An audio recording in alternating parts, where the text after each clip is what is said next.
Assalamualaikum warahmatullahi wabarakatuh. Alhamdulillahi rabbil alamin wal aqibatu lil muttaqin wala udwana illa 'alal zalimin.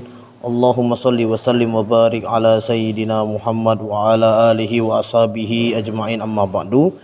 Baiklah anak-anakku sekalian, kelas 9. Di sini Bapak akan menjelaskan materi akidah akhlak dengan judul yaitu akhlak terpuji di sub materi berilmu. Seperti kita ketahui, pengertian berilmu dalam Kamus Besar Bahasa Indonesia adalah pengetahuan atau kepandaian tentang soal duniawi, akhirat, lahir, batin, dan lain sebagainya. Dan definisi berilmu dalam bahasa Arab adalah alima ya'lamu ilman, yang artinya pengetahuan, kepandaian tentang sesuatu, lawan kata dari jahlun, yaitu kebodohan atau ketidaktahuan. Adapun pengertian berilmu secara istilah adalah orang yang memiliki ilmu pengetahuan dan mau menggunakan akal sehatnya untuk berpikir, dan yang menghantarkan seseorang meraih kesuksesan dan kebahagiaan baik di dunia dan di akhirat. Nah, lalu adalah orang-orang yang berilmu itu dibagi menjadi empat kelompok, yaitu orang yang tahu bahwa dirinya tahu. Lalu yang kedua, yang tahu tapi tidak tahu bahwa dirinya itu tahu. Yang ketiga adalah yang tidak tahu tetapi tahu bahwa dirinya tidak tahu. Yang keempat adalah yang tidak tahu tetapi tidak tahu bahwa dirinya tahu. Lalu itu golongan manusia yang berilmu. Maksudnya yang tahu bahwa dirinya tahu, dia itu pandai, tahu akan ilmu, lalu dia tahu bahwa dirinya itu mengetahui hal tersebut. Lalu yang kedua, yang tahu tetapi tidak tahu bahwa dirinya tahu, itu adalah orang yang pandai dan tahu akan ilmu, tetapi orang tersebut tidak menyadari kalau dia mengetahui hal itu. Lalu yang ketiga, yang tidak tahu tetapi tahu bahwa dirinya tidak tahu, dia itu tidak mengetahui hal itu, tetapi dia memiliki kesadaran diri, tahu diri bahwasanya dia tidak mengetahui hal tersebut. Lalu yang keempat, ini yang harus kita hindari, yang tidak tahu tetapi tidak tahu bahwa dirinya tidak tahu. Dia sudah tahu bahwa dirinya bodoh, tetapi dia tidak sadar bahwa dirinya itu bodoh, seperti itu. Maka dia menjadi sok pintar. Janganlah menjadi orang yang golongan manusia yang keempat. Nah, pentingnya memiliki ilmu. Adapun pentingnya memiliki ilmu dapat membantu manusia melakukan sesuatu dengan mudah. Yang ketiga, ilmu dapat meningkatkan kualitas hidup manusia. Yang ketiga, merasa terbantu menjalankan aktivitas kehidupan. Nah, selain pentingnya memiliki ilmu, ada juga keutamaan bagi orang yang berilmu, yaitu Allah akan mengangkat derajat orang yang berilmu bersamaan dengan orang yang beriman. Seperti yang Allah katakan dalam Quran surah Al-Mujadalah ayat 11, yarfa'illahu alladhina amanu minkum walladhina utul ilma darajat wallahu bima ta'maluna khabir. Allah akan mengangkat derajat orang-orang yang beriman di antaramu dan orang yang diberi ilmu pengetahuan beberapa derajat, dan Allah mengetahui apa yang kamu kerjakan. Quran surah Al-Mujadalah ayat 11. Itu. Lalu selanjutnya adalah dasar hukum menuntut ilmu. Nah, dasar hukum menuntut ilmu bagi seorang muslim itu dibagi menjadi dua, yaitu dasar hukum dari Al-Qur'anul Karim, lalu dasar hukum dari Al-Hadisun Nabawi sallallahu alaihi wasallam. Ayat dari Al-Qur'an yang menjadi dasar untuk menuntut ilmu adalah Quran surah Az-Zumar ayat 9. Amman huwa qanitun ana al-laili sajidan wa qa'iman yakhdharul akhirah wa yarju rahmata rabbih Qul huwa hal yastawi alladzina ya'lamuna walladzina la ya'lamun innama yatadzakkaruna ulul albab. Yang artinya, katakanlah wahai Muhammad, apakah sama orang yang mengetahui dengan orang yang tidak mengetahui? Sesungguhnya orang yang berakal sehat yang dapat menerima pelajaran.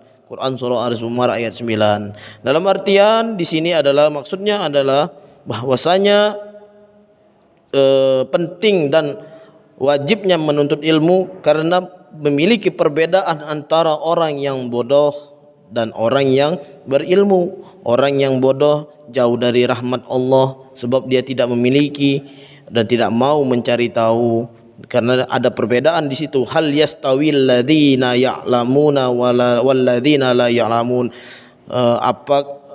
Sesungguhnya orang yang mengetahui dengan orang yang tidak mengetahui itu sebenarnya tidak sama, dari dua pernyataan yang sangat jauh berbeda. Nah, adapun dalil dari hadis. Nah, dalil dari hadis, talabul ilmi faridatun ala kulli muslimin wa muslimatin. Mencari ilmu adalah wajib bagi setiap muslim laki-laki maupun muslim perempuan. Hadis riwayat Imam Ibnu Majah. Man kharaja fi talabil ilmi fahuwa fi sabilillahi hatta yarji'a. Barang siapa yang keluar untuk mencari ilmu, maka ia berada di jalan Allah hingga ia pulang. Hadis riwayat Imam Tirmizi.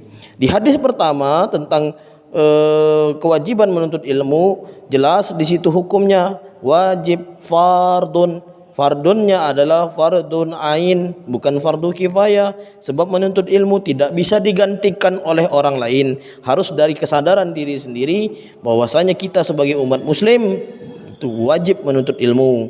Lalu yang kedua kenapa? Yang kedua adalah kemuliaan dan ganjaran bagi orang yang melaksanakan menuntut ilmu, yaitu adalah dia dalam naungan di jalan Allah, di jalan Allah fisabilillah hatta yarji'a, sampai ia pulang. Nah, kita ketahui bahwasanya orang atau umat muslim yang mendapat derajat fisabilillah, maka jika ia itu mendapatkan naungan oleh Allah Subhanahu wa taala. Nah, bentuk dan contoh perilaku orang yang berilmu. Nah, orang yang berilmu perilakunya berdasarkan akal sehat. Lalu perilakunya berdasarkan pengetahuan, dia tidak basing-basing, dia tidak asal dalam menjalani hidup itu. Lalu tidak menyimpang dari aturan hukum dan tradisi. Itu jadi orang yang berilmu adalah memiliki perilaku berdasarkan akal sehat, perilaku yang berdasarkan pengetahuan yang dia miliki. Lalu apapun yang dia perbuat tidak menyimpang dari aturan hukum dan norma-norma tradisi. Lalu bagaimana caranya kita membiasakan perilaku berilmu? Satu, menanamkan keimanan dan ketakwaan yang kuat dalam hati kepada Allah. Lalu yang kedua adalah menumbuhkan sikap cinta ilmu, baik itu ilmu agama maupun ilmu alam dan lain sebagainya. Yang ketiga, menjadikan buku sebagai sahabat dan teman dalam keadaan apapun, seperti yang dikatakan oleh ulama terdahulu, yaitu adalah khairu jalisin fiz zamani kitabun, sebaik-baik teman ketika waktu duduk adalah buku. Memiliki sikap objektif, rasional dan kepala dingin dalam menghadapi segala sesuatu. Lalu yang terakhir adalah dampak positif mendapat, yaitu dalam orang yang menuntut ilmu ataupun orang yang memiliki ilmu.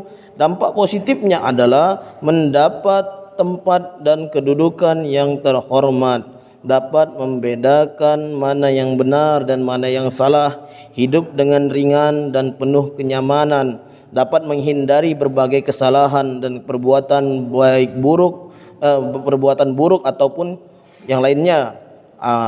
Lalu dampak positifnya adalah akan mendatangkan manfaat dan kebaikan bagi orang lain. Lalu mendapatkan dua keuntungan. Apa dua keuntungan tersebut? Dua keuntungan itu adalah keuntungan dan kehormatan di mata Allah, lalu di mata manusia. Itulah anak-anakku sekalian penjelasan singkat tentang akhlak terpuji, meneladani akhlak terpuji dalam bab berilmu. Itu baiklah anak-anakku sekalian kelas 9. Di sini ada sedikit tugas.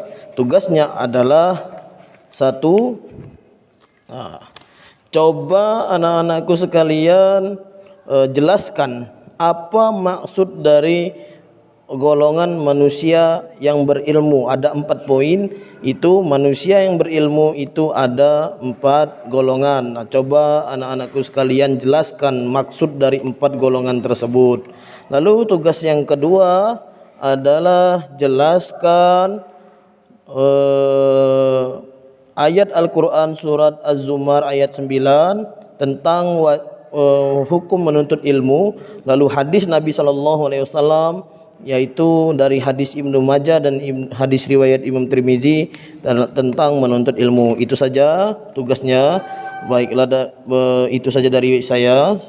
Sekian dan terima kasih. Akhirul kalam. Assalamualaikum warahmatullahi wabarakatuh.